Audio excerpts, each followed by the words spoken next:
বন্ধুরা, তোমাদের তো আগেই বলেছিলাম যে আমার ছোটবেলার বন্ধু এসেছিল আমাদের বাড়িতে ওর মেয়ের অন্নপ্রাশনে নেমন্তন্ন করার জন্য। তো কালকে ওর মেয়ের অন্নপ্রাশন আছে, আর আজকে আমি চলে যাচ্ছি ওদের বাড়িতে, কারণ আজকে ওদের বাড়িতে বিভিন্ন রকমের ঠাকুর এসেছে। আজকে ওদের বাড়িতে ওই জন্য নানা রকম পুজো হচ্ছে, সেই জন্য আমি যাচ্ছি।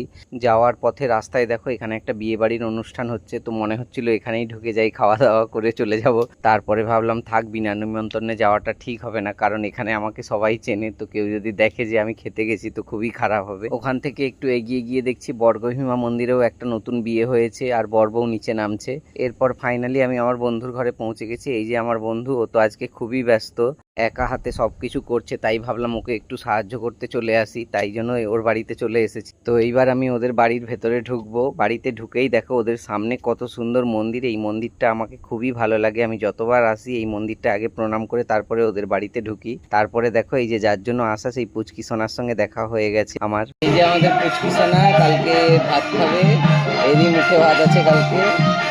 পুচকির সঙ্গে দেখা করে এরপরে আমরা চলে গেছিলাম ওদের বাড়ির উপরে, যেখানে পুজো হচ্ছিল ঠাকুরের। তো গিয়েই দেখছি সমস্ত ঠাকুর পুজো হয়ে চলে গেছে, শুধুমাত্র গোপালজি ছিল এবং ওনাকেও শোয়ানো হয়ে গেছে। ওই জন্য আমি গিয়ে দর্শন করতে পারিনি। কি আর করব বলো, ভাগ্যটা মনে হয় খুবই খারাপ। পাশের ঘরে চলে গেছিলাম যেখানে ষষ্ঠী পূজা হচ্ছিল, কিন্তু গিয়ে দেখি সেখানেও পুজো কমপ্লিট হয়ে গেছে, ব্রাহ্মণ সবকিছু গুছিয়ে নিচ্ছে, এবারে বেরিয়ে যাবে বলে। এরপরে আমি নিচে নেমে যাই যেখানে মা ষষ্ঠীর গান হচ্ছিল। আসলে ওই বন্ধুটার অনেক বছর পরে সন্তান হয়েছিল, তাই জন্য ওদের বাড়িতে অনেক মানসিক করেছিল, সেখানে ওরা বলেছিল যে মা ষষ্ঠীর গানও করবে। দেখো এখানে মা ষষ্ঠীর গানও হচ্ছিল, আমি তো দাঁড়িয়ে দাঁড়িয়ে একটু শুনছিলাম।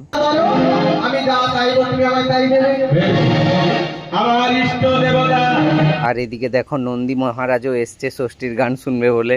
এরপরে আমরা চলে গেছিলাম যেখানে ওদের খাওয়া দাওয়ার ব্যবস্থা করা হয়েছিল, সেই জায়গাটায় ওদের পরিবেশনের লোক ছিল, তাই আমরা পরিবেশন করিনি। এখানে মেনুতে ছিল ভাত, ডাল, আলু ভাজা, পটল আলুর তরকারি, চাটনি। আমরাও বসে পড়লাম খাওয়ার জন্য। তো খাওয়া দাওয়াটা খুবই ভালো হয়েছিল, প্রত্যেকটা রান্নাই খুবই সুন্দর হয়েছিল। খাওয়ার পরে আমি বেশিক্ষণ থাকিনি, কারণ রাত অনেক হচ্ছিল, আমাকে বাড়ি ফিরতে হবে। তারপরে আমি বন্ধুকে টাটা করে দিয়ে বেরিয়ে পড়ি। আর দেখো আমাদের রাতের তমলুক শহরটা কত ফাঁকা, কত ভালো লাগে এই রাতের শহরটাকে। যেমন কলকাতার রাতের শহর আমার খুবই ভালো লাগে, তেমনি আমার তমলুকেরও রাতের শহর খুবই ভালো লাগে।